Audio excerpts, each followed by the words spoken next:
Saya dan istri PNS di salah satu kota, mulai akhir tahun 2017. Saat ini saya dalam proses digugat cerai oleh istri saya. Dengan alasan saya suka ngamuk, suka menyalahkan, suka menyudutkan istri. Padahal karena anak kami yang autis, umur 7 tahun, dan belum bisa bicara. Jadi menurut suaminya ini, istrinya menggugat cerai dengan alasan suaminya suka marah-marah, padahal alasan lebih tepatnya nggak sanggup ngurus anak. Sehingga jangankan bertengkar, ngobrol lama aja sama istri jarang. Karena biasanya setelah pulang dari kantor, anak kami sangat nempel sama ibunya. Hal ini karena dari anak lahir sampai umur 5 tahun saya masih bekerja di luar kota.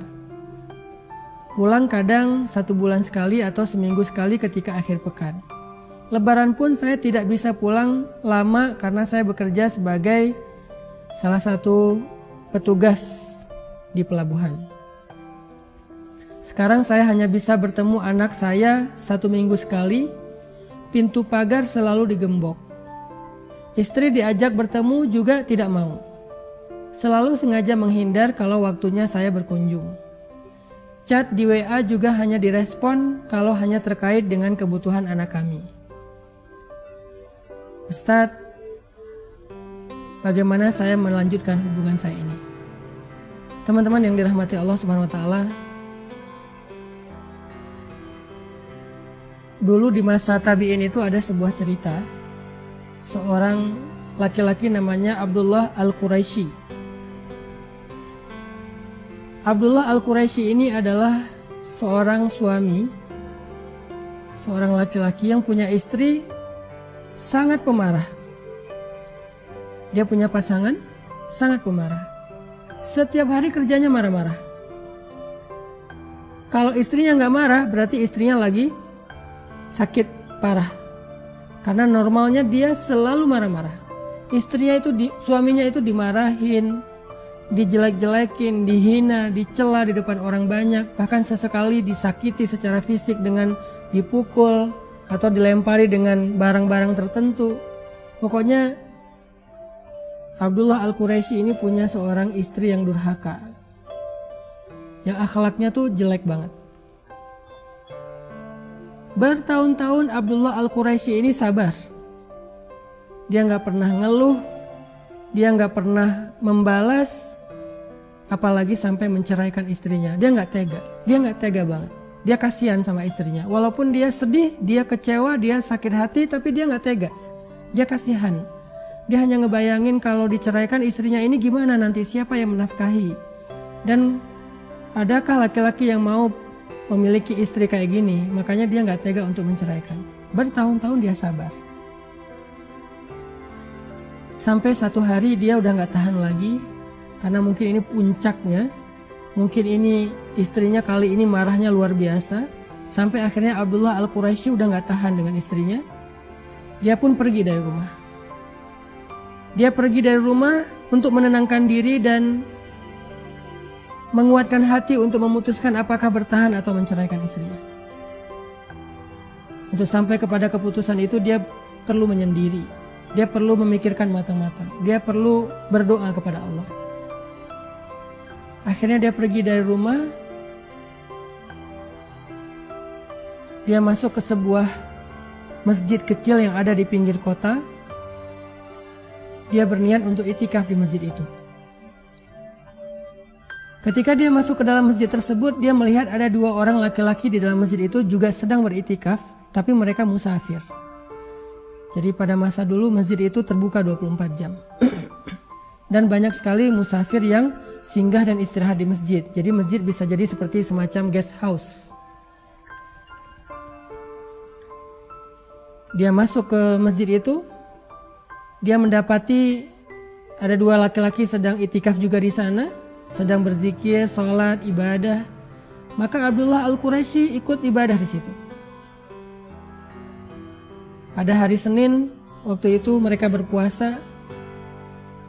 Pas sore hari menjelang waktu berbuka, 2 orang laki-laki tadi berbicara. Salah satunya bertanya, kita makan apa ya nanti berbuka? Kata temannya, saya nggak bawa makanan, persediaan makanan saya sudah habis. Kalau gitu kita berdoa aja kepada Allah agar Allah mendatangkan untuk kita makanan. Karena mereka musafir, nggak kenal siapa-siapa, akhirnya mereka berdoa kepada Allah. Setelah berdoa, tiba-tiba datanglah makanan pemberian dari tetangga masjid. 1 porsi makanan yang kemudian mereka bagi bertiga, mereka makan. Mereka kenalan, mereka bagi makanan itu, mereka makan. Lalu hari kedua berlalu, mereka juga seperti itu. Kemudian pas sore hari mereka lapar, malam hari mereka lapar, mereka berdoa, ya Allah, kami lapar belum makan seharian. Akhirnya datang lagi tetangga memberi mereka makanan 1 porsi untuk dibagi bertiga. Hari ketiga, 2 orang laki-laki tadi bilang, ini adalah giliran kamu yang berdoa kepada Abdullah Al-Quraisy. Berdoalah supaya Allah memberikan kita makanan. Di malam hari, ketika mereka udah lapar banget, Abdullah Al-Quraisy berdoa, ya Allah, beri saya makanan, beri kami makanan. Sehingga akhirnya setelah Abdullah Al-Quraisy berdoa, tiba-tiba banyak orang datang ke masjid memberi makanan. 1 persatu datang, ini makanan untuk kalian. Datang orang kedua, orang ketiga, orang keempat, terus datang memberi mereka makanan. Sampai akhirnya makanannya berlimpah. 2 laki-laki yang pertama tadi kaget, loh banyak sekali makanan. Siapa orang yang soleh ini ketika dia berdoa sampai Allah memberikan rezeki yang sangat berlimpah? Akhirnya karena makanannya kebanyakan, mereka bagi-bagi lagi ke tetangga. Di malam hari, ketika mereka, keesokan hari ketika mereka udah selesai sholat subuh, mereka bertanya kepada Abdullah Al-Quraisy, ya Fulan,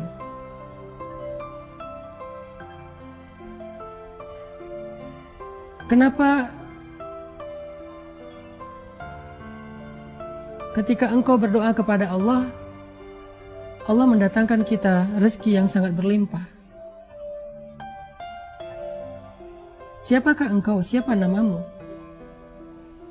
Abdullah Al-Quraisy kemudian menjawab, nama saya Abdullah. Mereka mengatakan, Abdullah siapa? Orang memanggil saya Abdullah Al-Quraisy. Akhirnya mereka kaget, mereka saling menatap, lalu mereka mencium tangan Abdullah Al-Quraisy dan mereka menceritakan cerita mereka. Mereka bilang, wahai Tuan, ya Syekh, kami ini berdua adalah orang yang sedang belajar ilmu hikmah. Kami berdoa kepada Allah, ya Allah, tuntun kami untuk bertemu dengan seorang guru yang bisa mengajarkan kami hikmah. Seorang guru yang bisa mengajarkan kami tentang sabar. Seorang guru yang bisa mengajarkan kami tentang akhlak yang baik. Kami terus berdoa. Tapi tiba-tiba setelah sekian kali berdoa, kami bermimpi. Di dalam mimpi itu kami bertemu dengan seorang laki-laki yang mengatakan, pergilah kalian ke kota Mekah dan carilah seorang laki-laki yang bernama Abdullah Al-Quraisy. Sesungguhnya dia orang solih. Dia bukan ahli ibadah, tetapi dia adalah orang yang sangat sabar terhadap istrinya, dan Allah ridho kepada kesabarannya, sehingga Allah mengangkat derajatnya menjadi orang-orang yang mulia. Akhirnya kami pun berangkat ke kota ini, ke kota Mekah untuk mencari engkau ya Syekh, ingin belajar darimu. Mimpi saya dengan mimpi saudara saya ini sama. Kami disuruh untuk belajar kepada seorang laki-laki bernama Abdullah Al-Quraisy yang disebut sebagai seorang laki-laki penyabar terhadap istrinya. Apakah Anda yang dimaksud dalam mimpi kami? Abdullah Al-Quraisy kemudian menangis. Dia merasa bahwa dia mendapatkan jawaban yang dia cari. Ketika dia hampir berputus asa terhadap istrinya, dia mendapatkan jawaban yang dia cari. Sehingga dia pulang ke rumahnya dalam keadaan gembira, dalam keadaan semangat. Dia pulang ke rumahnya mencari istrinya. Ya fulana, ya zaujati, di mana istriku, di mana istriku? Dia mencari istrinya. Setelah beberapa hari dia tinggalkan, ketika dia datang ke rumah, sampai di rumahnya dia melihat banyak orang berkerumun di rumahnya. Dia masuk ke dalam rumahnya. Dia bertanya, di mana istri saya? Semua orang diam. Ketika dia sampai di dalam rumahnya, dia melihat istrinya sudah wafat. Menangis Abdullah Al-Quraisy mengetahui istrinya sudah wafat. Padahal tadi dia meninggalkan istrinya karena udah gak kuat dengan omelan istrinya. Hampir berputus asa dan ingin menceraikan istrinya. Tetapi setelah dia tahu hikmah dari kesabarannya, dia merasa beruntung punya istri yang suka ngomel, istri yang pemarah. Tetapi setelah dia sampai di rumah, dia baru tahu ternyata istrinya sudah wafat. Apa hikmah dari cerita ini, teman-teman? Hikmah dari cerita ini adalah kadang kita melihat pasangan kita yang penuh dengan kekurangan itu sebagai sebuah musibah. Kadang kita melihat anak kita yang punya masalah, kekurangan seperti di sini tadi ada kasus anaknya autis dan seterusnya, itu sebagai sebuah musibah. Sehingga kita mengeluhkan apa yang sudah Allah titipkan kepada kita. Mengeluhkan pasangan, mengeluhkan anak, mengeluhkan mertua, mengeluhkan orang tua, mengeluhkan keluarga. Dengan segala bentuk keluh kesah kita dan segala kekurangan-kekurangan yang membebani kita. Tapi kita nggak pernah tahu. Karena bisa jadi justru Allah Subhanahu wa Ta'ala mendatangkan kepada kita selama ini banyak kebaikan justru lewat kesabaran kita terhadap keluarga kita. Kita nggak pernah tahu.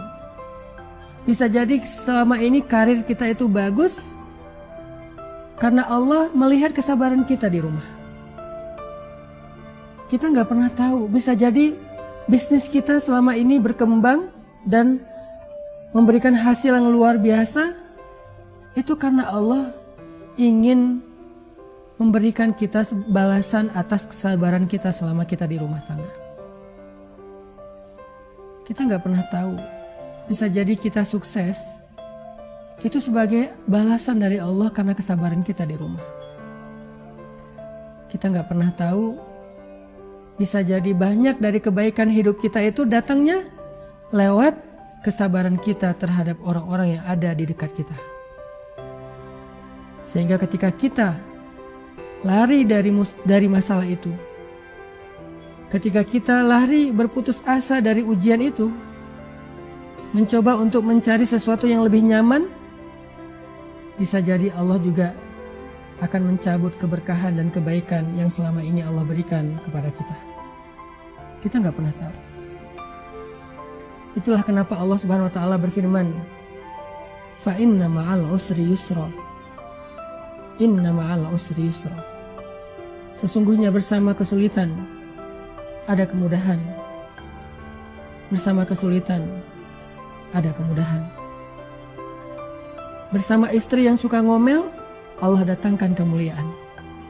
Bersama seorang anak yang punya kebutuhan khusus, Allah datangkan rezeki. Bersama suami yang pemarah, Allah datangkan kemuliaan. Seperti Allah memuliakan Asiyah karena suaminya. Kalau Asiyah tidak punya suami seperti Firaun, lalu dia bersabar atas kedurhakaan suaminya, mungkin Asiyah tidak menjadi perempuan yang istimewa. Bisa jadi Sayyidah Maryam, kalau tidak diuji dengan punya anak tanpa punya suami, lalu dihujat, dicela, dihina, dibully oleh masyarakatnya, mungkin Sayyidah Maryam tidak menjadi perempuan istimewa. Kalau Sayyidah Aisyah tidak diuji dengan sifat cemburu yang luar biasa terhadap istri-istri Nabi yang lain, mungkin Sayyidah Aisyah tidak menjadi perempuan istimewa. Sayyidah Fatimah, kalau tidak diuji dengan seorang suami yang miskin seperti Ali, udah miskin, sibuk pula untuk berdakwah sehingga dia tidak memberikan nafkah yang cukup buat Fatimah. Berkali-kali Fatimah merasa berat untuk menafkahi dan membesarkan anak-anaknya sendiri, sedangkan Ali sibuk sering keluar kota untuk berdakwah. Mungkin Fatimah tidak akan menjadi perempuan istimewa. Bisa jadi keistimewaan yang kita dapatkan dalam hidup selama ini, apakah itu rezeki, karir, kemuliaan, kehormatan, yang pastinya keistimewaan di dalam pandangan Allah, bisa jadi semua itu kita dapatkan bersama dengan kesulitan yang Allah berikan dalam kehidupan kita. Bisa jadi semua kebaikan hidup yang selama ini kita rasakan datangnya melalui ujian-ujian yang selama ini kita rasakan. Fa inna ma'al usri yusra. Inna ma'al usri yusra. Makanya belajar dari Abdullah Al-Quraisy,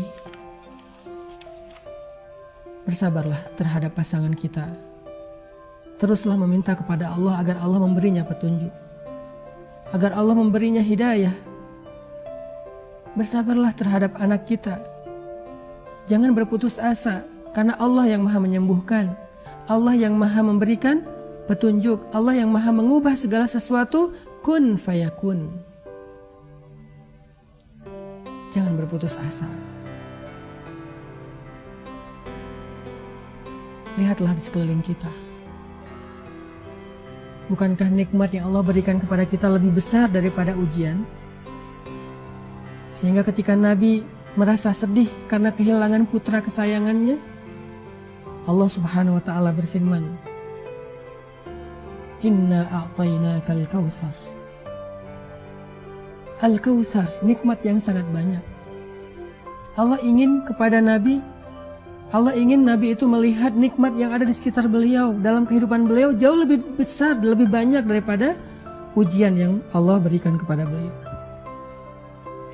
Dan nikmat yang paling besar yang Allah berikan kepada beliau adalah nikmat risalah, nikmat kenabian, nikmat dijamin masuk surga, nikmat menjadi kekasih Allah satu-satunya di antara manusia, yang disandingkan namanya dengan nama Allah, Al-Kautsar.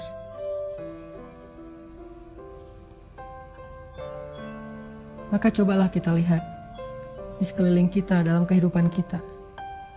Bukankah selama ini kita mendapatkan banyak kebaikan dari Allah? Lalu coba tanya ke hati kita, kebaikan yang kita dapatkan itu karena alasan apa Allah berikan kepada kita? Ibadah kita sedikit, kenapa Allah berikan kita kebaikan? Dosa-dosa kita banyak, dosa-dosa kita di masa lalu berlimpah, kenapa Allah masih kasih kita kebaikan? Apa alasan Allah ngasih kita kebaikan selama ini dalam hidup? Coba kita tanya. Bisa jadi jawabannya, alasan Allah memberikan kita kebaikan selama ini dalam hidup adalah karena kita masih bersabar menghadapi ujian-ujian kehidupan.